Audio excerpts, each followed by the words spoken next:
The Visiting Artist Program, funded by PAFA's graduate program, brings an outstanding roster of local, national, and international artists to PAFA each semester for lectures, critiques, and workshops. The program exposes students and the public to a range of artistic approaches and fosters discussion about contemporary art and ideas. This afternoon, we are pleased to welcome Zoe Frank. Zoe Frank, born in 1987, Boulder, Colorado, received her MFA in painting from Laguna College of Art and Design after completing an atelier training with Juliette Aristides at Gage Academy of Art. She has received numerous honors and awards, including 3 Elizabeth Greenshields grants and the Avigdor Arikha Residency Scholarship. Her work has been featured in publications such as Fine Art Connoisseur, American Art Collector, International Artists Magazine, Artists Magazine, and Southwest Art. Frank exhibits her work in galleries across the United States, England, and the Netherlands. If everyone can please give a warm welcome to Zoe, and I will hand this all over to Zoe so she can get started. Hi, thank you all for having me. It's really, really nice to get to be here with so many of you and see some familiar faces out there in Zoom here. I got to visit the Pennsylvania Academy of Art last year when I was in Philadelphia. Peter Van Dyke and Scott Noel were nice enough to show me around a little bit, so it's nice to now get to see some of you here virtually. Let me go ahead and screen share my lecture and I will get started. All right. And there we go.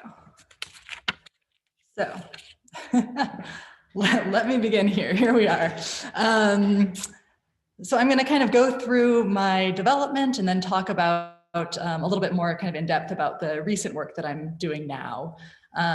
Here's one of my kind of recent paintings from last year of this giant grapevine in our backyard that ended up growing into the biggest painting that I've made so far. And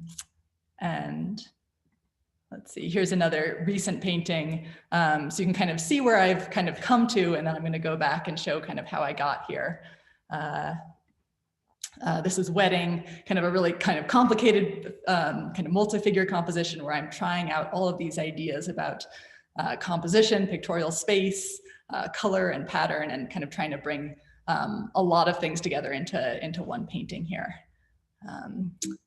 But to go back, I began my academic training in Seattle in 2008, and I did this very classical training. So I spent 4 years with Juliette learning how to draw and paint. We spent the entire first year drawing, working from casts and from the figure every morning for 3 hours, and then casts and still lifes and master copies every afternoon. So it was a very slow progression where you're really kind of actually getting the skills before you progress on to each new exercise, and you get to kind of work at your own pace. So this is some of the work that I did while I was a student there. We spent the entire second year just working in black and white and grisaille. To kind of really understand value and to start to kind of learn how to turn form and really kind of accurately paint values in. And then moving in the third year, finally into color. Here's one of my early figure paintings. And then doing master copies. This was one that I did actually in the Louvre when I was visiting Paris after the atelier program finished. So everything that I've been doing since then has felt like it's both kind of completely making use of all of those skills that I learned, and then at the same time kind of pushing back against them and trying to find how I can take those skills and use them in my own work kind of as a person living where I am today. So it's been kind of a series of different experiments of breaking those rules. I felt like I spent 4 years learning how to paint basically a single subject under a single light source and kind of accurately build form in that setup. But after I left, I'm kind of realizing that there's so much more to painting beyond that, that having those fundamental skills of learning how to paint that single object under a single light source is invaluable, and spending 4 years learning how to do that properly I really appreciated that time, but there's kind of been a lot more to experiment with since then. So this was one of my paintings that I did kind of in my last year of the atelier. Again, this one's a self-portrait. But again, that kind of straight on single object right in the center, even if it's me there. And these were some other, a portrait of my dad and a friend of mine who sat, and these models sat for about 30 hours or 40 hours, kind of working from observation under a natural light here, and just trying to get things as absolutely kind of accurate and correct and solid as I possibly could. And the same approach with still life. Again, this single object on the wall, focusing in, really thinking about light and kind of warm and cool color relationships here. So these kind of warm shadows and kind of cooler halftones and a cool light, and just diving in and really enjoying painting each really specific detail in these paintings.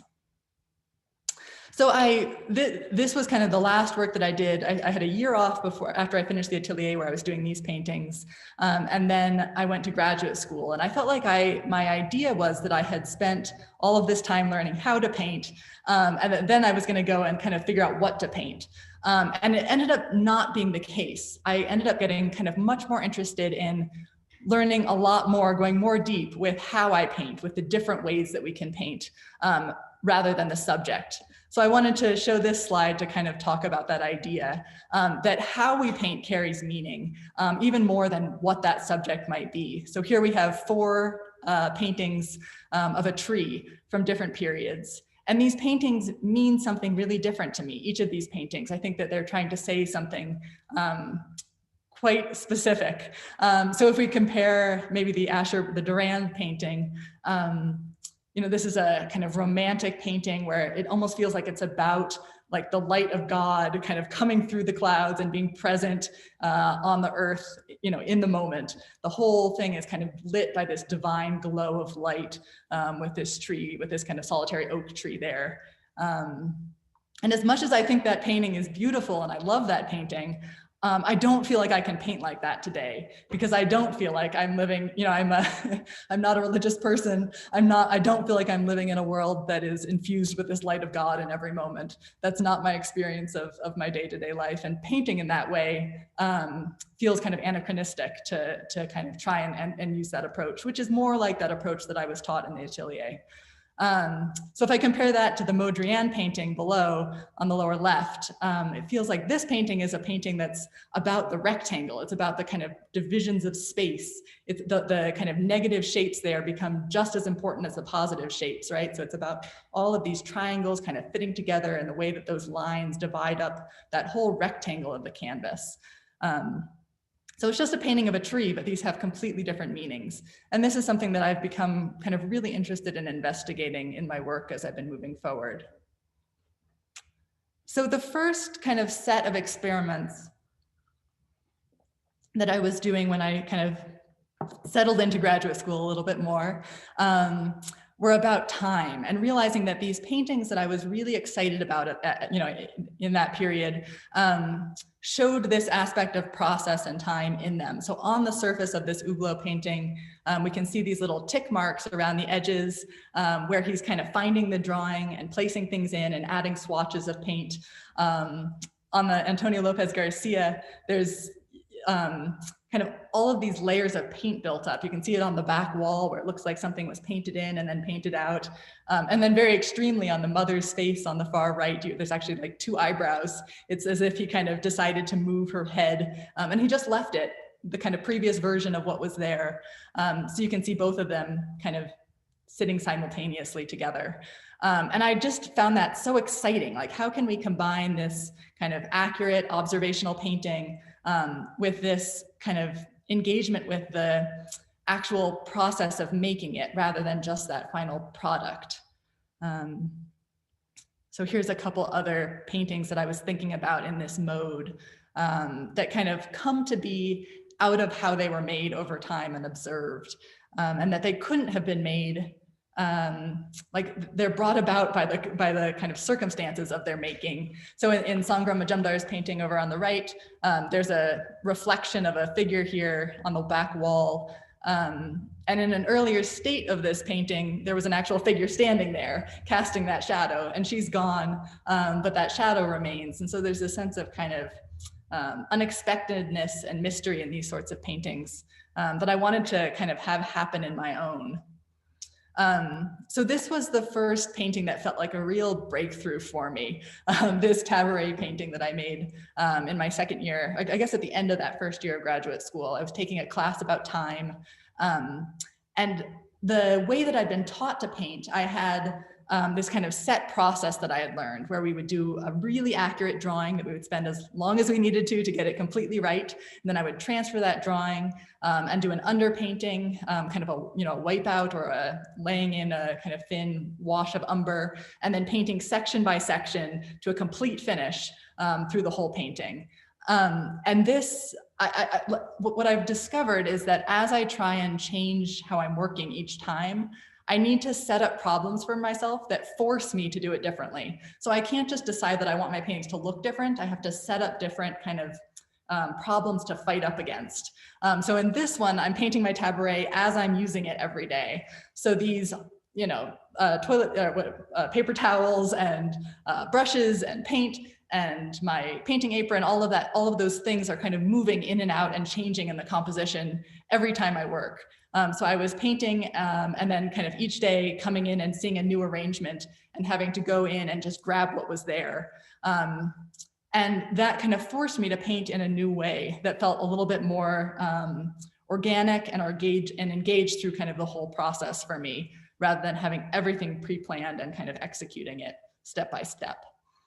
And with each of these, with these kind of different explorations, I think I've been trying to find my way kind of towards my own painting language.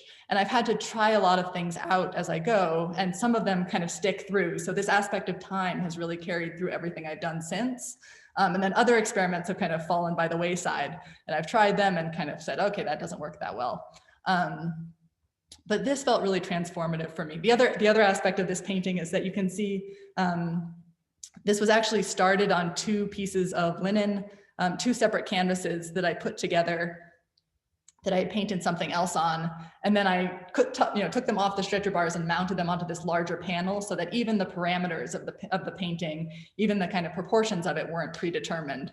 So I kind of added more space here, and it felt like that made the composition stronger. So feeling like nothing had to be pre-planned. I could go in and just find it all as I go, right in the moment. And I have a friend here in Boulder, Jordan Wolfson, who talks about this as kind of getting as much of your own presence into the work as possible, which I've been liking that idea of finding my own way of working that gets as much of me into that surface as I can. And that's different for everybody, that other people might get more of themselves into the painting, through some other method, but that I'm trying to find my way of working that gets as much of me in there, and that some of that then kind of radiates back at the viewer in some way.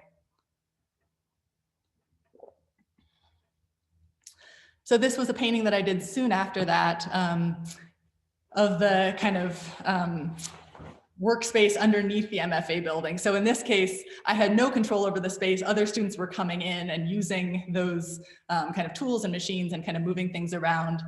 So with the cabaret, I felt like I might have had control over where I kind of placed things. And in this case, every time I went down, there was kind of a new arrangement, and I was picking out the parts that I felt like kind of moved me towards a stronger composition.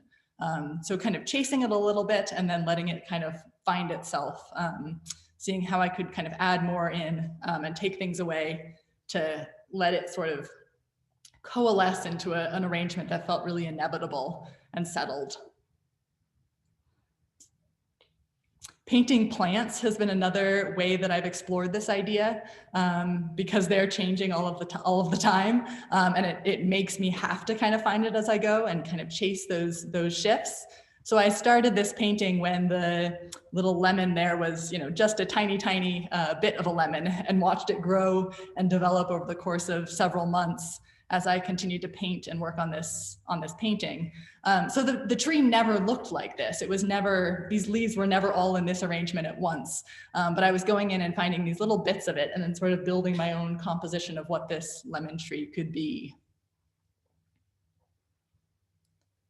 And then this, continuing with the same idea, this was painted in a communal kitchen. So other people were creating this setup for me every day. And I initially liked that lemon on the tiles. So that's what it was about for me. I wanted to make sure that I kept that and captured that lemon, that yellow against the blue. But then everything else was, again, kind of moving around as I'm capturing it. And for me, there's something about this process that just keeps me engaged all the way through. Like my whole mind is fully trying to make this thing work. I'm trying to solve the kind of composition, the drawing, the color, the value all at once. And for me, that just feels like a really exciting, like having all of those balls juggled up in the air at once, just keeps me feeling very alive. So I think that's some of why I've been kind of following along this path. Here's another painting that I did kind of in my partner's apartment here, thinking about these kind of color relationships through this bathroom sink.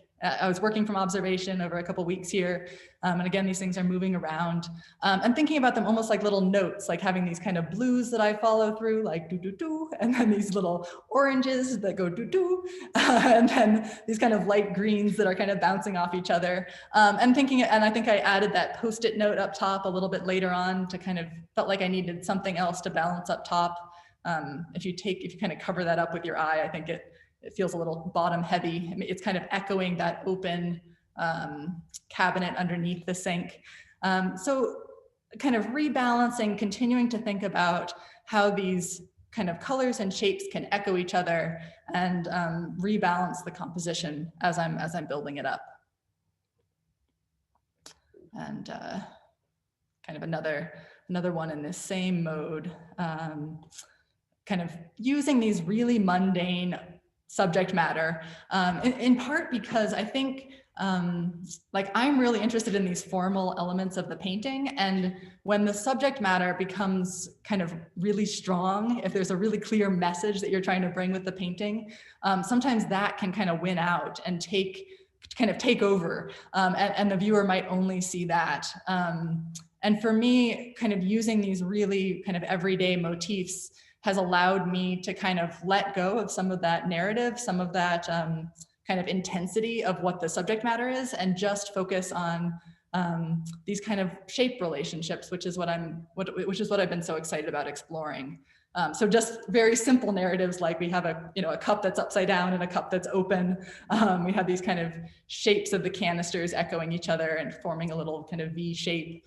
And I think it's been kind of freeing to just use these things that I'm seeing in my life every day to explore that.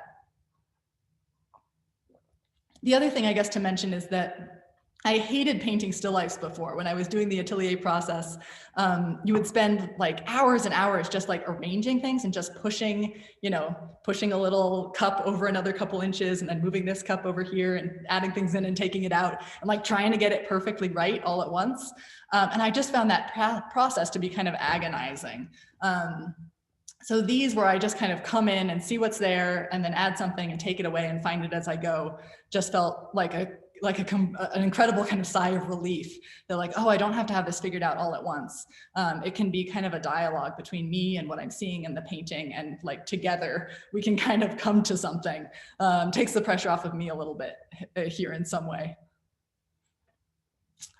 So the next element that I started kind of exploring more directly was color. And that atelier program that I had done, we were using a very kind of limited neutral earth tone palette all the way through. And so, again, I was kind of looking at my paintings and getting feedback from my paintings that, wow, these are all really neutral. And with each kind of way that I was working, I want to make sure that it's not just how I was taught, that it's not just the default of this is what I was told to do, but that it really is my own. And to do that, I feel like I've had to try out kind of the opposite. And then sometimes, so I've done these like incredibly colorful paintings since then. And then now I'm kind of moving back into a slightly more muted palette. But I think I'm coming to it with a lot more understanding and complexity and feel a little bit more grounded in it, rather than and I'm mixing a neutral palette. I'm using a kind of neutral palette, but I'm mixing it with actually really chromatic kind of a cadmium-based palette to kind of make those colors more complicated for myself. So as with the kind of experiments with time where I had to kind of force myself to paint something that was changing in order to paint in a different way, in order to try and start bringing some color into my paintings, I set up these arrangements with construction paper so that there was no kind of neutral or very few neutral elements in the painting. So I had kind of colored construction paper up on the walls and on the ground planes and was kind of using colorful objects in these paintings to try and force myself to, for the first time, make like truly colorful paintings. And this carried into some other experiments. Like this painting was done in my studio kind of right at the beginning of nighttime. And I had these horrible fluorescent, like low fluorescent lights in the studio that were just awful, like really nasty fluorescent lighting. And so I was trying to capture that. And when I was observing it and started painting this in, I actually painted it in kind of a dull purple at first. Like that's kind of what it looked like on the wall. But it wasn't capturing the kind of experience of looking at that, of what like being in that light was like. So kind of partway through the painting, I ended up repainting that whole wall into this kind of green key and then kind of adjusting all of the other elements in relationship to that new green. And it started to finally capture that kind of feeling of what the light was like.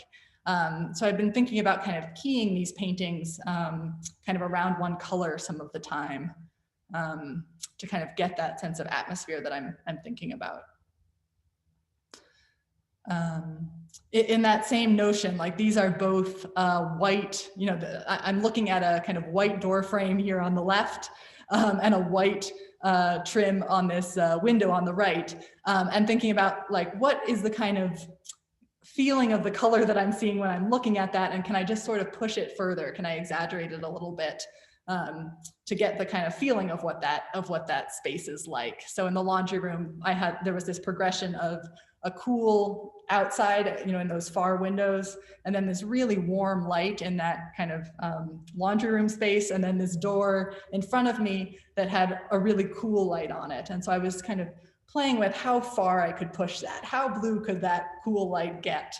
And then, yes, in this bathroom one, it was kind of this greenish world that I was seeing. And what if I just made that an actual green? Could I get the painting to work? And this was a really fun experiment where I was making, I had seen this abstract red painting when I was at the Reina Sofia Museum in Madrid, and I can't remember. I've tried to find it again, and I can't find it online. But it was these different kind of slight shifts of color and value with red. There's some Rothkos that do this kind of thing as well. But I was thinking, could I do that in a representational painting? Like, could I find a way to kind of create this representational space and have accurate color and value relationships, but have them within the narrowest range possible? So I do have kind of lighter areas and darker areas of this painting, and I do have, you know, where the lights and darks were, and I have cools and warms in this painting, where the cools and warms were that I was seeing them, but they're in between, you know, this really kind of, the pink becomes my cool and the like orange becomes my warm. And so it's in this very, very compressed range. So again, just this really kind of fun experiments to do as I'm kind of finding my way, getting to understand color more. And when I started doing these things, I felt like it was, I don't know, like maybe I was doing experiments for the work that I was going to do later. And as I've gone, I've begun to feel like doing these experiments is my work, that it doesn't have to be about more than that kind of figuring out what painting is about for myself is what the work is about right now. And that there's this kind of path that I've been on, that one kind of question has led to the next, and that's been kind of propelling me forward.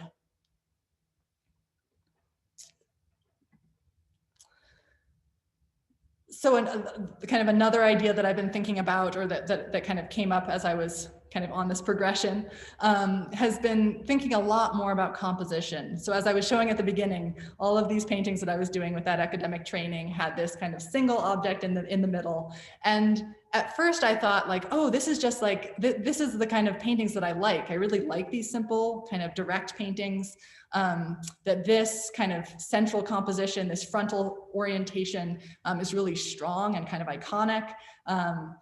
But then I was in a class in graduate school where we were kind of coming up with our own compositional ideas from our head. And I looked at, 20 examples of people's first idea of their composition, and they were all frontal, kind of frontally organized, centered compositions. Like, I think that that's just our brain's default, is to actually do that. If we think of an idea, we like put it in the center and in the middle, and then we kind of think about adding other stuff to it. And I wanted to start making compositions that didn't just do that. Again, didn't do that by default. And thinking about how the kind of space and the figure can be oriented to kind of come up and come together a little bit more organically and as a whole, so that the painting doesn't feel separated and into like a figure and a background, but feels like this kind of fully integrated unit that's making use of the whole rectangle, just like that Modrian tree was, right? We're dividing the whole rectangle up into these satisfying kind of relationships of kind of color and value shapes. And I've been really excited with Vuillard in that respect. I really like the way that the pattern kind of breaks up the shapes, and sometimes kind of both of these paintings, Susan Lichtman as well, they're kind of confusing our sense of space, and they kind of slow down our read of these paintings. It takes a little bit longer to decipher what's happening here. So rather than seeing it and just getting this quick hit of like, okay, here's what the painting's about, I have to kind of navigate my way kind of across the table and through this piece of light, and then I find the figure, in this painting of Susan's on the right here. And I wanted to think about how I could do that, how I could kind of slow my eye down, slow my read, and spend a little bit more time in these paintings. So at first I was trying to do this with light. In this case, I was trying to kind of really emphasize the light coming into the space, and then how much could I kind of minimize that figure on the left? How much could she sit back into the shadow and hardly be there, but also still kind of hold and be present? So thinking about, and again here, kind of putting these figures into the space, but trying to kind of integrate them into the space by having these light shapes and having these, maybe garbage bags, which are a less significant, or I guess they're, bags from the grocery store. I think that's our recycling. But in any regard, that these kind of shapes that aren't what the real subject is necessarily about, but that kind of lead me in and kind of echo those figures and kind of make it more about the whole space of the painting.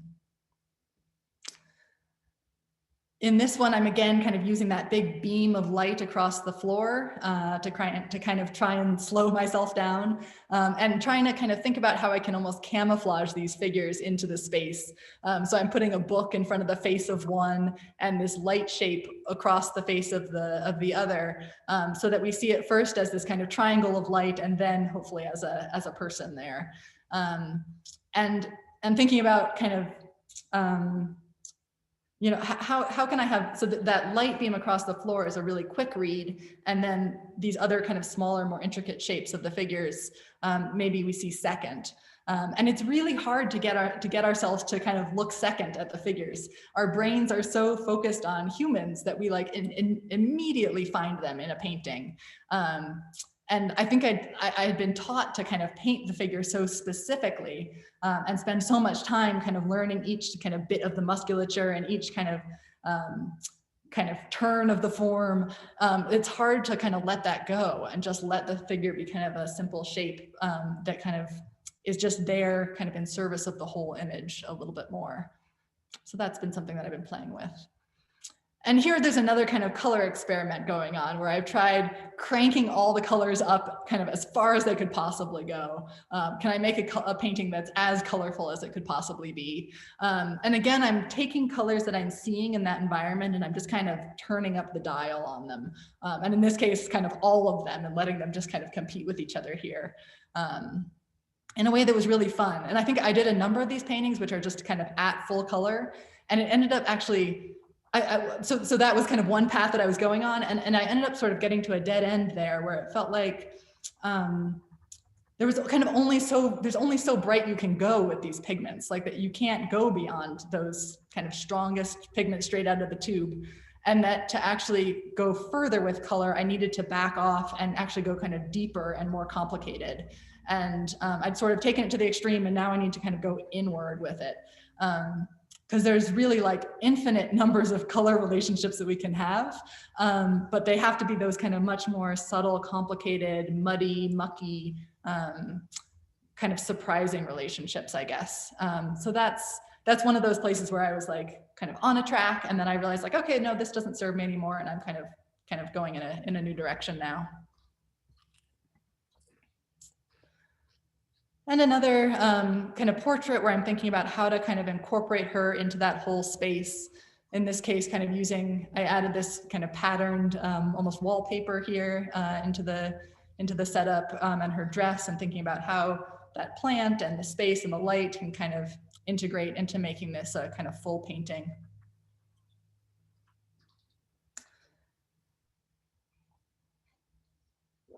Thinking about different kind of perspectives, point of view has also been helpful. I guess here I'm kind of looking down on the arrangement, which in some ways has made it easier to kind of get that whole rectangle activated again, to get me thinking about that whole space and the kind of movement through it.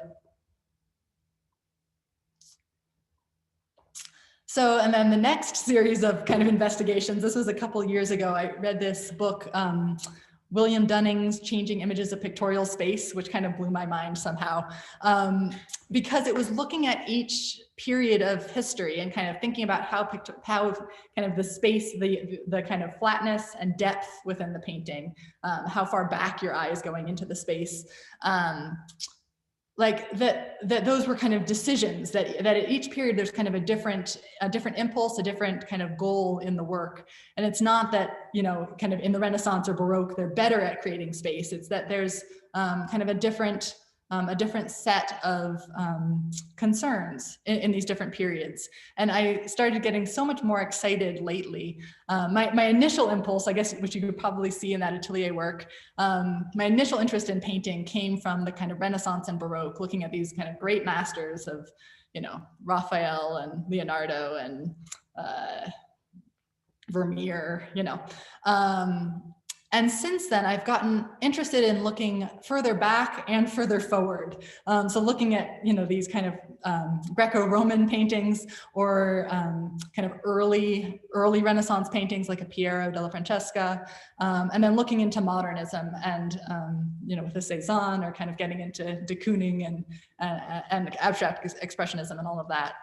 So that's been kind of the focus in the last few years, is kind of figuring out how these kind of more of the whole scope of what art history has been, how I can kind of pull more of that into what I'm thinking about. So there's something that actually feels kind of similar to me spatially in these two paintings. There's this kind of quirkiness. There's this kind of pressing forward of the display here. Things are kind of being presented to us, kind of pushed out at us. There isn't a clear sense of, like, you know, all these what do you call those, little table edges here are kind of wonky. On the Cézanne, we actually just lose the edge of this table here, you know, as it goes off to the left. And so it doesn't make sense, kind of, you know, if you think about it just, you know, as a solid table, but it works pictorially. Like, it totally makes sense in this kind of arrangement of the space of this painting. I love how wonky this little ellipse is on the on this kind of water jug in this early painting, because I was taught how to make like a perfect ellipse when I was in school, you know, how to draw these things accurately and precisely. And there's something actually that's so much more inviting about this water jug. There's something that kind of, it tips itself towards us. It like wants us to look inside.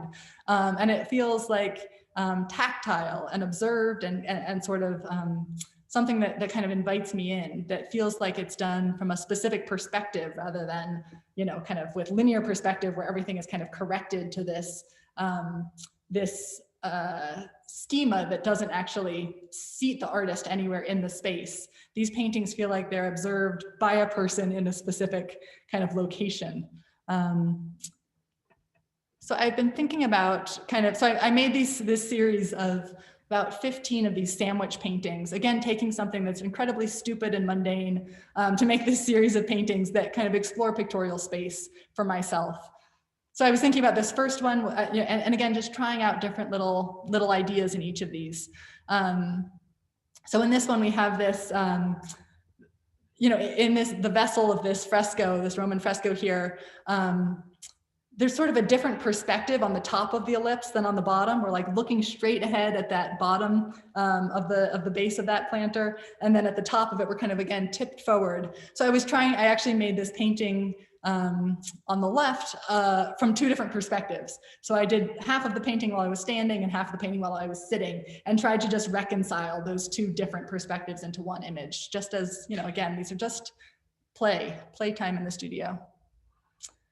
In this one, I'm thinking about this kind of play of kind of almost like a yin yang of dark and light that we see in Leonardo's Last Supper.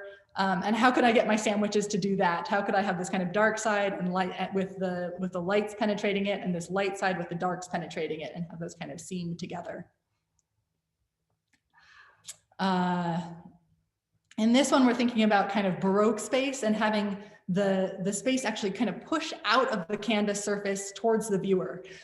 So it's almost as if there's this sort of flat plane of the canvas, and then in these Baroque paintings, there's this, in the one on the right with this kind of trope of the lemon peel coming down, it's almost as if it's coming out of the canvas towards us, or there's often like a knife piercing the edge.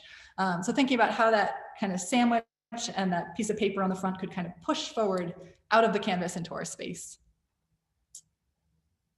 This one was one I had always been taught not to have tangents meet up with each other. Because to create a really kind of clear sense of space, you want to have things overlapping in a way where you can kind of really see the clear overlap, so that things are kind of stacking back in the space, and it creates this real clear depth. So I was thinking, like, could I make a painting with as many tangents as possible? Could I have all of these edges, kind of these little corners, just meet up right at the edges of everything? Like, what would that do? How could I make a painting work like that? And playing with how that kind of compresses and confuses that sense of space. So I hope this makes sense as I'm like taking these different kind of rules that I was taught and thinking about kind of systematically breaking each one, and then taking the parts that kind of then feel important to me. Like, there are things that I now kind of are my own rules, like working kind of one shape in relationship to the thing behind it. Like, I always want to kind of start with the context of my environment, and then work my kind of shapes in relationship to that figure ground. Working those two things at once was something that I was taught to do, and now I actually like agree with that. Because I tried doing a painting where I painted all the figures first, and then I added the background, and it didn't work, and then I ended up repainting all of the figures again. But I have to like try these things out myself to then really make them my own.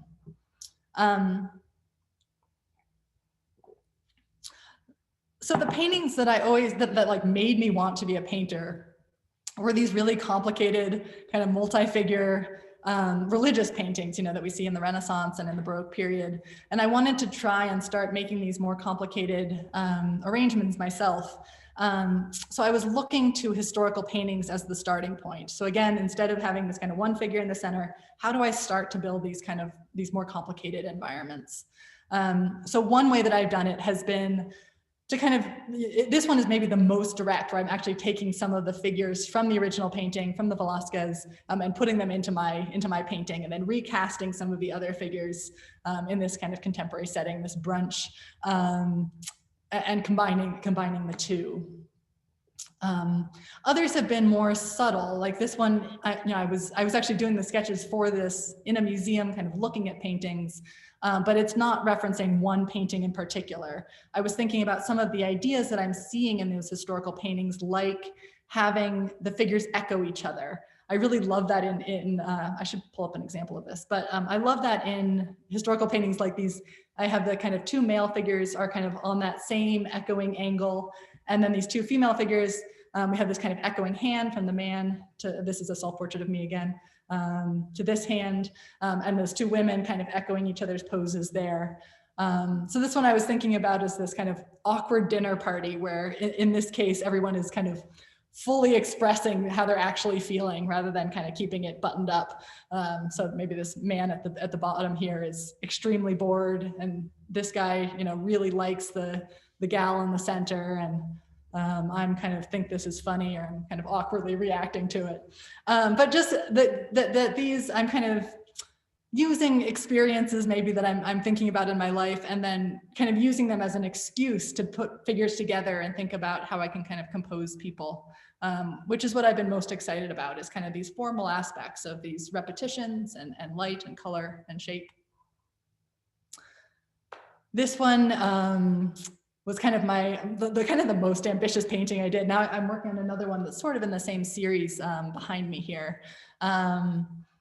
But thinking about this kind of Jewish wedding where they're lifting the bride up and the groom up on a chair above the crowd, and be dancing the horror around here. I've been going to a lot of Jewish weddings for a couple years there.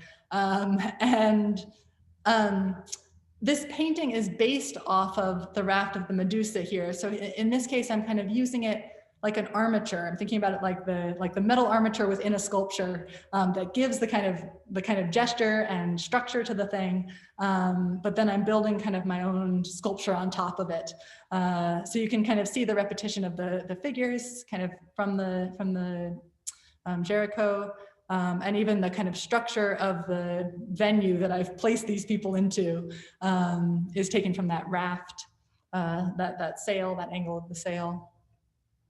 And I was thinking about how I could take that kind of French Romantic lighting, that kind of composition, that active composition, but combine it with an earlier sense of kind of space and light and volume. So I was looking at Giotto for more that kind of construction of the space, these really quirky little houses that the people inhabit that don't feel naturalistic. They feel like they're kind of these synthetically built, painted structures that he's created. And then Piero della Francesca with this kind of luminous quality to all of the forms, and these forms that really like push up against each other. It's like this series of volumes that are all like pushing into each other and filling up the entire space. I've been really satisfied by these paintings where the figures are just filling all of that space up. So I'm actually kind of artificially, like, people aren't getting smaller as quickly as they normally would, like if you were to just take a photo of people all together in this scene. I'm kind of making the figures as large as they possibly can be, and to try and fill up as much of that space as I can. I'm thinking about these kind of visual pathways through these kind of repetitions of angles.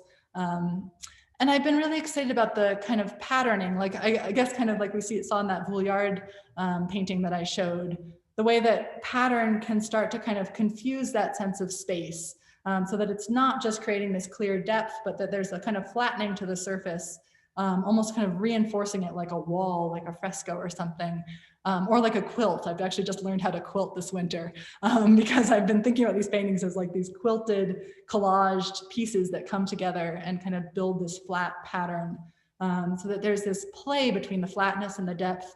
And it just takes a little longer to work your way through and around. It's a little bit less clear of a read. It's a little bit more of a meander in some way.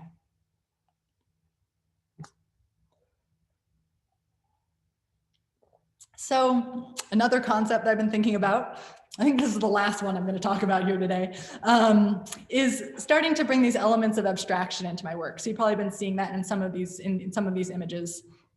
And I've just been loving these Brock still lifes. They're so weird and they're so satisfying. Like the arrangement of these shapes is just like completely gets me. These completely work for me as paintings. And they're not about kind of how well each object is rendered separately. It's about this arrangement of shapes, this kind of flat, the kind of play between flatness and space that just feels so exciting. So I've been kind of playing with this, kind of figuring out how I can use these kind of breaking up of shapes to get my compositions to work. In this case, I was painting this washer and dryer in my previous apartment. And I had this, I guess this is a color thing, but I had this kind of really warm light at the top of the arrangement and this cool light at the bottom of the arrangement, just how it happened to be in the room. And again, I'm thinking like, how warm could that be and how cool could that be? And then kind of breaking up these shapes to kind of start to build this into a composition. And there's elements of change still happening here, like there's a little angle you can see at the lower right-hand corner where that was an oven that had been, the stove door was open, and I painted it open and then I painted it closed, but you can still see some echo of where that open door had been. So just finding these things as they come about. Another example where in this setup, I was painting from observation in the bathroom around the time I was doing that sink painting, actually. And this light shape didn't actually exist in the setup. I kind of added that later as just a shape, like that I needed something to kind of organize this space, to kind of anchor it into place, and kind of playing between these representational objects and this sort of sense of the whole canvas, the whole rectangle. How can that space be divided in a way that I find kind of locks in and feels satisfying to me? These shapes that like I start to get excited by. And here was a series of windows that I painted in Berlin. I'm kind of spying on the neighbors across the alleyway from me. We were in Berlin for a month. And kind of playing again between this sort of set, I kind of schematized all of those views, making them kind of as simple as possible with that, this kind of little 2-window setup, but then having these kind of representational, more detailed elements within some of those windows. How can these become kind of simple and distilled a little bit? And I think it's made sense to me, actually. Like, I wasn't interested in abstract painting to begin with. I think it took me a while to kind of get to these. But I think it makes sense as I've been going along. I'm so excited by the formal aspects of painting, more so than by the kind of narrative or by the kind of subject message of the painting. It's all about color and space and design and kind of these arrangements and movement. And as I've kind of gone along, I've gotten so excited by these paintings that just really let go of that representational aspect and just go straight for it, right? So this Joan Mitchell painting, it has like a tremendous amount of space to it. These shapes feel like they're kind of moving in and out.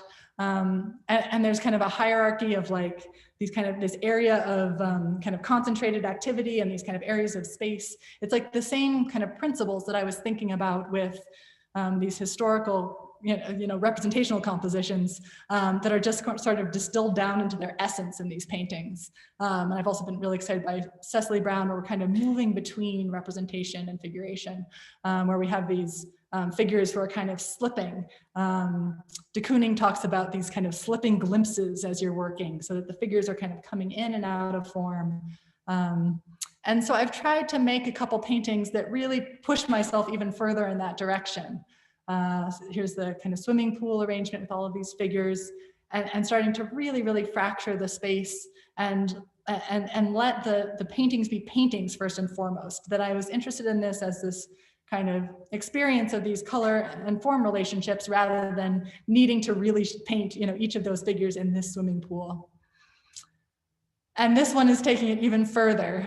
So really trying to get to those slipping glimpses so that these are all kind of based on figures that I'm painting in. I'm trying to kind of think about a figure as I'm working and kind of piling these bodies together, but not letting any of them become too solid that it will actually kind of grab me.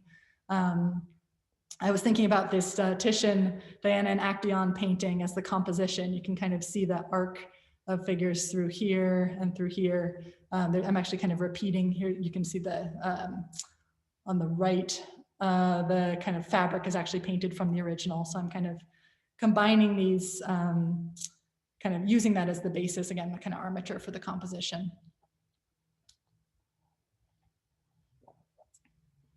And these are the paintings that I've been kind of doing most recently in the past year. I've been working on this kind of whole series of summer paintings, and thinking about kind of being able to move through these different modes of working. And again, I'm kind of trying to find my way, trying to find the place where I feel the most alive, where I feel like I'm getting as much of myself into the work. Thinking about how these paintings can actually sit together.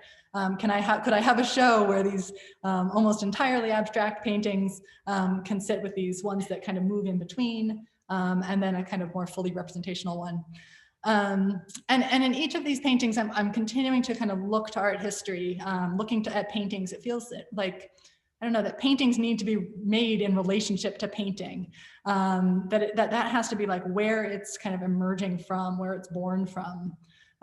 In this painting, I did a little transcription. I was thinking about this Balthus composition for my arrangement with these two figures, thinking about them as these kind of interlocking shapes here with their legs. The one figure on top of the other. And I did a little transcription of this Balthus on the back wall here that's kind of coming and going in that painting and relating to those two other figures. And then this one's, again, a tighter painting. So I'm kind of moving, I'm like working on these paintings at the same time that are kind of almost completely abstract and then that are, much more solidly painted. And just trying to kind of find where I am with these things and how they can sit together. This is Hannah. I was thinking about these kind of compositions of her really like sliding off of that couch as a big shape, thinking about her in terms of these kind of geometrical shapes of her lens. I was originally thinking about this girl in the white kimono painting, which I'd seen in Amsterdam. And then I was looking at the Dermot Kelly to think about that kind of leaving parts unfinished. I saw his show in New York last year and was really enjoying how he was just letting the painting be finished and unfinished at the same time. Another kind of figure group here. I was wanting to show more bodies, so I was thinking about, that was kind of the impulse for making all these swimming pools, was like, oh, I could kind of paint more of people if I could get them into their swimming clothes. So I've done this whole series of pool paintings kind of because of that. This is my mom and some of her friends, and thinking about painting these kind of older women's bodies, in this way that's really beautiful. These are such beautiful forms and colors to me. And I was looking at Caravaggio for these, thinking about that kind of the incredulity or the doubting Thomas painting, where the figures are like, their heads are so close together. And then there's this kind of space around them. So I was trying to create a painting where the heads were really closely packed in. And then that kind of light across the wall in the fortune teller painting. And here was a painting from this summer that I did of my eggplant out on the back patio, thinking more about time and change in this one. Again, watching this plant as it matures and kind of building my own composition, my own version of what this plant is, that never actually existed, that this was kind of taken from bits of this plant's growth cycle over the course of several months, and forms this new kind of complete plant here. And in this one, so I've started making some diptychs and polyptychs, I guess, where I'm trying out these different modes and putting them right next to each other. So here we have a panel on the left that's a little bit more kind of solidly representationally painted, and a panel on the right that's much more kind of rough and crusty, and a little bit more kind of simplified, I guess, and seeing if they can just fit right next to each other, if they can just kind of hold the space together, is something that I'm really interested in right now, which is kind of what's happening in this Grapevine painting. So I started this, this was done over the course of 2 summers, and I guess partly in the winter and the spring as well. But I started with these 2 panels in the middle right, and I was doing one kind of on a sunny day and one on a cloudy day, working out in the yard from observation. And then I started thinking about like, wait, I want to actually paint out this whole thing. And how many different kind of, like, can I kind of paint this every stage of what this plant was, every lighting scenario, every season, every kind of moment of what this plant could be. And then also sort of every different way that I'm thinking about approaching painting right now. So could I have panels that are really incredibly tight and representational, and panels that are kind of more loose and kind of felt out, and panels that are worked from photographs, and panels that are worked from observation, and can all of these different ways that I'm thinking about the plant and that the plant exists, can they all just coexist here in this kind of 15 panel painting. So that is where I am at right now. And I'd be happy to take some questions here now.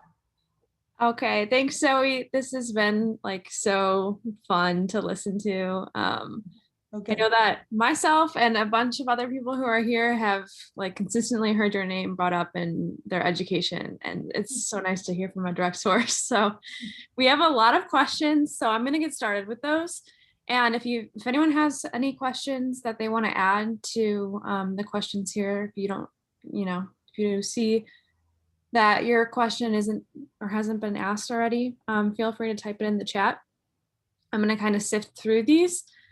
The first question I have is, what surfaces do you paint on? How do you prepare the surfaces? You mentioned you let the size and edges of the final piece be flexible as you go. So how do you decide what size to start with? I kind of, along with all the different ways you've seen me painting, I've tried a lot of different surfaces. So this painting here actually has, these are kind of on dye bond panels. That are aluminum composite material panels that are cradled, and some of them have linen mounted on them and some of them don't. Some of them are just directly on the panel.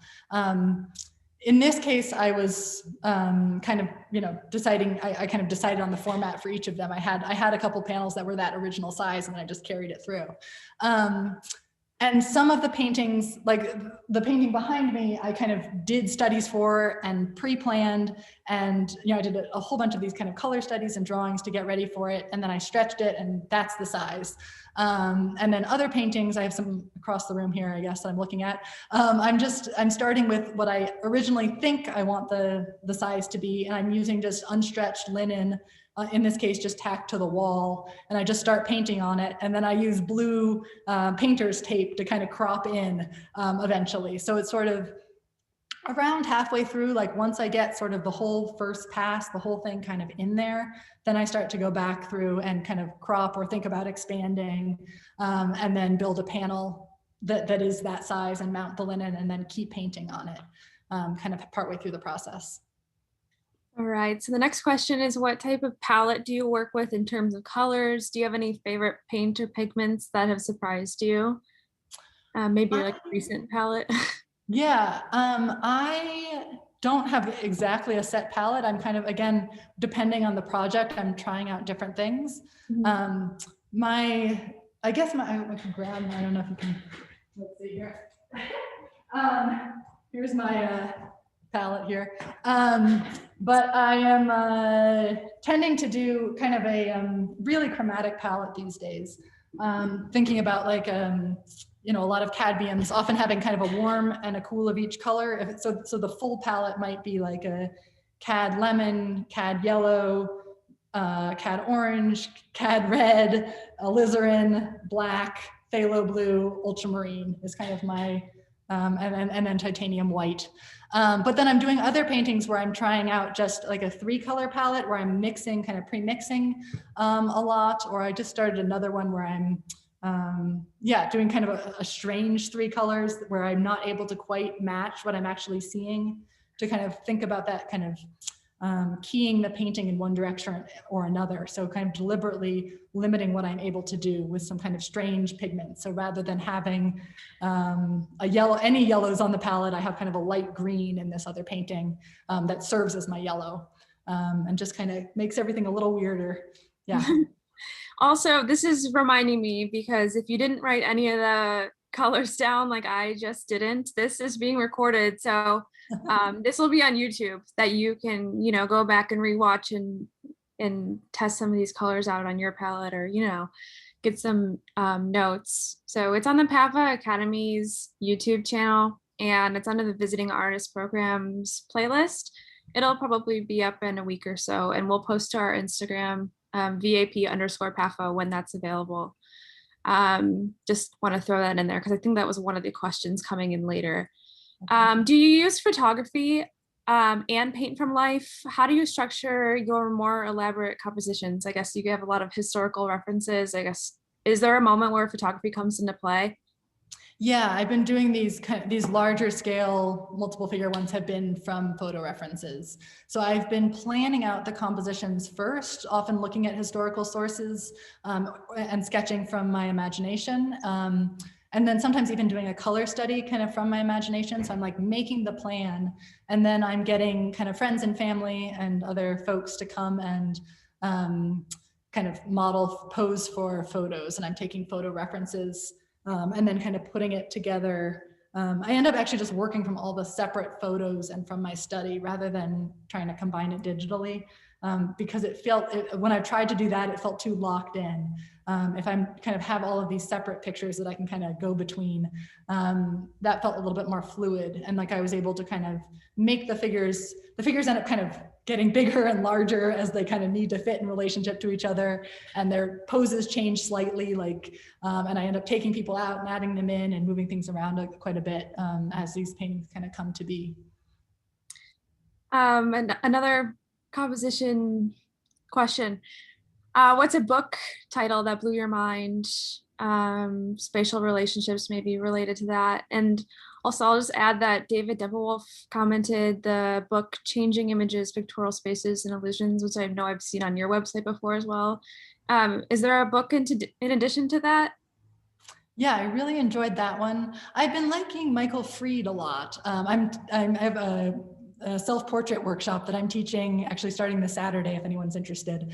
But may as well throw that in there. But I've been reading a bunch of Michael Fried's books in preparation for that. So he has one about Caravaggio and about the kind of the time of Caravaggio. And then I was reading a chapter of his Courbet book and thinking about kind of embodiment. And I enjoyed his the one about theatricality. Which one was that? Absorption and theatricality I really liked. So I've been enjoying Michael Fried a lot lately. All right. Yeah. I'm sorry, I'm like speeding through these because we just keep getting more and more, and I want to just understand. Yeah. Get through them as quick as possible. So what is your art process like? I mean, I guess this is what you've been going on about, but let's see, how long do these paintings or these pieces take, and how big of a challenge is it to come across technically? They wrote that these are all amazing. It really depends. Like these large ones are taking about 2 years while I'm working on other projects. I seem to have this happy place, which is about 5 paintings going at once. I kind of have this tremendous amount of energy and clarity when I start a project, and I'll just like plow through for several weeks full time on one thing. And then I'll like reach a place where there is no longer that sense of clarity and momentum. And then it's helpful to be able to sort of set things aside and then come back to it and kind of let it have time to kind of marinate a little bit and sort of settle. So I'll often kind of start things and then kind of work away at them over a much longer period. All right. Yeah. Some of them like come to be really easily. Some of them are just like kind of settle into place, and other ones I just struggle with and change and keep working for years. Yeah, it really depends. Let's see here. Okay, so if you've seen Zoe's paintings in person, they appear more tactile than you could have ever guessed on screen. So definitely go see them in person. The question is, your surfaces are so tactile. Revisiting what you're observing, knowing many things could shift or be different. Is the final surface your last session or day in that area? Do you have a preference of working wet into wet or dry? And I guess like, how do you just make those decisions, or how do they come to you? Yeah, it's been important. I really like these crusty surfaces. They almost to me feel like those old frescoes that are crusty because they've been like worn away over centuries. And these paintings are crusty because of how they've come to be, I guess. And And it's important to me that it's not like a superficial like texture that I'm adding in at any point. It's just the paint as I work on it over the course of a year and a half so far. And I've moved figures and changed things, and I'm just sort of letting the previous layers show through in places. And I'm working pretty thickly with a bristle brush. I'm kind of like scumbling. It's like I'm dragging the paint across the surface, and so it gets kind of nubbly, and in between those nubbly bits in the recesses you can see the previous paint layers. So that's how they started to, and if I end up doing that a bunch of times as I try out different colors and different ideas of what I think it should be, that builds up even more. So I really like that way of working across a dry surface, but I don't like wait for it to dry so that I can do that. There's parts where I work wet into wet, and the paint builds up in a much more kind of creamy built up way, as I'm just kind of upping the ante with more paint to get it to like correct what was there before. So there's parts of this painting where you're still seeing actually the raw canvas and still seeing the first layer where there was just, the first kind of underpainting layer that I put in. And then there's parts where there's maybe, 15 layers of paint where it's just, built up. So that it's kind of uneven and rough and worked. It's also been fun. So this is another part, but I've also like I've made some stencils for some of the paintings to get that pattern. And so then the pattern ends up being kind of chunky too, because I'm like putting this opaque paint through the stencil and pulling it off, and it's nice and crusty there too. You read my mind. I was just going to say, I would hope to hear like some talk over stencils. So this question kind of goes into that. I'm seeing paintbrush strokes, but also flat planes that feel more like a palette knife or spatula. I'm curious to know, like, what are the tools you're using to paint specifically? Like, I know you use bristle, you say stencils. Yeah, I use a palette knife to mix on my palette like constantly, but I don't apply very often with a palette knife. I think I like how the paint goes on better. Maybe it's that the palette knife like smooths it out too much, because you just kind of get that one layer, and then if I try to go back on top of it, then I just have that one smooth surface. I'm not sure. But I'm mainly using kind of bristle brushes, and then as I go into more specific details, I'll use some kind of synthetic sable ones, some softer brushes that are smaller and more detail oriented. But mainly brushes. And I've been liking the Winsor & Newton artist painting medium seems to be just like doing the trick for me lately. So sometimes I'll actually mix them a medium with oil and with terps, with Gamsol is what I use. But I've been just buying that artist painting medium and using that a lot lately. All right. There's some questions that are kind of repetitive. I think that Zoe's probably covered at this point. So if you notice me skipping a question, please do not be offended. I'm just trying to get through them so we can get as much information as possible. Another beautiful texture in your work. Love to hear about your source material. You obviously are painting from life as much as possible. You've answered most of this question, but do you still paint from live models? It's been not in the pandemic these days. Right. I guess. So this past year I've been doing a lot of still life, and that's why I'm doing the self-portrait class, because I wanted to actually work from observation, with the figure again. So I'm going to be painting myself this coming month. But I do really like having this observational practice continuing as I still make use of these photos to be able to like help facilitate these more complicated paintings that I want to try. I don't want to feel like limited to just doing the observational work and not let myself try this other stuff. But coming back to working from observation feels really important. I feel like I'm bringing that thinking into the photographic work. And it feels kind of grounding, and that there's something different that happens with observational painting that I always want to come back to. Like that feels like the basis for everything. Right. At one point you mentioned that like all of this work feels experimental to you, and that this has just been a process. And I know your work is, I like think back to the parade paintings and where you are now. This person asked, are your experiments that you're making yourself always intentional, or are they sometimes intuitive or accidental? Yeah, I think sometimes they are. I'm often setting myself up a little project that I want to explore, which is like the reason to make the next painting.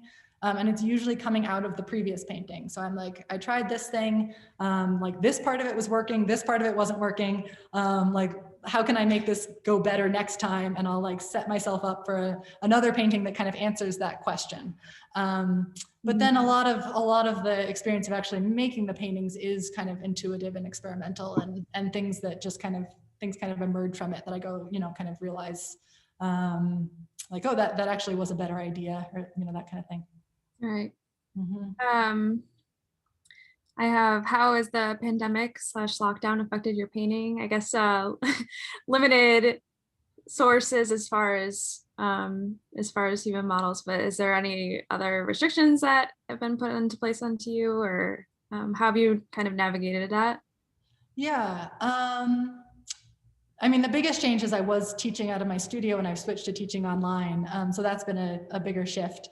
So I've just been I did three kind of, large scale courses last year, with like 200 to 300 people in them. So they were kind of this massive thing, which I never thought about doing before or had planned to do. That sort of was a really positive thing that came out of this whole experience. But in terms of the studio time, like, it's actually kind of good to be a painter. Like, I'm just here by myself working every day. And that has continued. So yeah, I think I have been focused more on these, like I was painting a lot in the garden last summer, and kind of working on these still lifes and these kind of larger paintings that I'm finishing up from before the pandemic, I guess. And I have some ideas for some paintings that I want to, some more complicated, again, multi-figure arrangements that I want to do after. But maybe I'll wait until, like, I'm kind of thinking through, like, oh, I could kind of photograph people in little family units and then put them together, with this kind of outdoor painting that I'm thinking about, maybe trying to stage in the spring here. So yeah, I think it's worked okay. I'm getting more and more questions, but I am trying to sift through them. I think this one's interesting. Would you give top notes on the atelier? Was it difficult to apply to? Where is it? I think you mentioned it's at Gage. Maybe talk about your experience there. Loved your presentation, and thank you. Yeah, the ateliers are this very particular thing, and there's ones kind of all over the country and all over the world now. I studied with Juliette Aristides in Seattle, and she's written a couple books about ateliers. So if you're interested, you could check those out as kind of a starting point. But there's programs in New York and in Philadelphia and all over the place. But I absolutely loved it. Like, at the time, I started when I was 20 years old, and I like had this dream of being like an apprentice in Raphael's studio in the 1500s. And this was like the closest possible thing to getting to do that. Like, I felt like I was getting to go back in time and just like settle in and just like do each project like to the very best of my ability. I would spend like 3 months drawing a little cast drawing and like really, really trying to get it right. And I totally loved it. And I think the thing was, I kind of went in knowing that I didn't necessarily want to paint like that, but that I wanted those skills. So while I was there, I completely bought in. I did everything just as I was told, as well as I possibly could. And then it was afterwards that I started kind of dismantling it and making it my own and trying to figure out what I wanted to keep and what I wanted to set aside, which I think is kind of useful as you're thinking about, if you're going through school, to just get as much as you can out of each program you're in, and then kind of, it takes a little while to digest it afterwards. The problem with those programs is that sometimes people can get really locked in to that way of working, and the work can all take on this kind of this kind of similar look where it's all kind of brown and it looks like it was made 400 years ago, and it's kind of it can get a little boring. So it's kind of thinking about how you can take what's useful of those skills and kind of bring it into the present day has been part of my path with it. Let's see here. I'm gonna kind of cap this at 2 more questions that I have. Sure. Sorry, my computer's frozen. Can you hear me still? Yeah, I can see and hear you fine. Okay, great. Well, my computer's frozen, but I'm going to ask, it's still showing the question. So I'm curious about the two types of motifs I see going on in the work. Some, like the Berlin windows or the MFA workspace, are found, and others, like the wedding, seem premeditated and synthetic. Sorry, I'm like stuttering over my words. Constructed. Does this affect the way you paint or how you see your finished work? I'm gonna try and get... Yeah, they really are different modes. It does feel like there's some that I'm like kind of just finding from the environment and then really finding as I go, and then these other ones that are pre-planned. And I think they kind of affect each other. I think that I've like, even in the pre-planned ones, I'm now making a lot more changes than I ever like would have been comfortable with before, because I've done those paintings that are much more found and have that element of change. So even in the ones that I'm pre-planning, I'm kind of still open to that change. And then in the ones that I'm finding, I kind of know what I like, maybe have a better sense of what I know I want to go for, maybe because I'm thinking about these sort of structural paintings that I'm interested in, that I'm kind of looking at history and thinking about, you know, like those windows are maybe like an Albers, or kind of looking at these kind of modern paintings that are really distilled down and kind of simplified in their shapes. So I think they inform each other, and I'm not sure if I don't like one or the other better. They're just these kind of different modes that I'm working in right now. All right. And my apologies for my technical difficulties. My laptop's still frozen, but I will end it off with the one question I have remembered in my head, and that is, where is your next exhibition, if you have one planned? Where can people see your work? That has been the really weird thing about this pandemic. I have lost 2 out of my 3 gallerists this year. 2 of them have died, and the galleries have closed. So that has been just totally crazy. One was last week from COVID. So I'm just still, so I am kind of in flux right now. I'm in discussions with like there's like a bunch of new galleries that have been showing interest, and I'm sort of settling in and talking to people and trying to kind of figure out where the next thing is going to be. So I think I will be planning 1 or 2 solo exhibitions for 2022, or maybe for the end of this year, maybe in the fall. But if you want to kind of join my mailing list or follow me on Instagram, I'll have updates when those things are actually scheduled, because everything is in flux right now. Right. Yeah. All right. Thank you for answering all those questions, especially in the speedy way, just so we could get through as many as we could. Yeah. I so appreciate like so many people showing up and being interested. It just, you know, I'm like just here painting by myself in this room all year. It's kind of amazing to realize like, oh, there actually are, you know, there's this kind of dialogue of people who are interested in the work that I'm doing. I really appreciate that. Yeah, this is special to a lot of people, and it makes their day. So again, thank you for coming, and thank you for everyone who has, you know, who has joined the lecture series. Oh, great, my computer's back now. So Zoe, if you want, you can like scroll through the chats. You're getting a lot of thank yous. You know, just take a look at that. I'll kind of have it running for a second, but that concludes the Visiting Artist Program's lecture series today. We have another one in 2 weeks, so be on the lookout on our Instagram for announcements about that. Feel free to leave Zoe a thank you message in the chat. And thanks again to everybody who's here. This was a spectacular audience. So everyone be safe and enjoy the rest of your day. Great. Thank you so much. Thank you.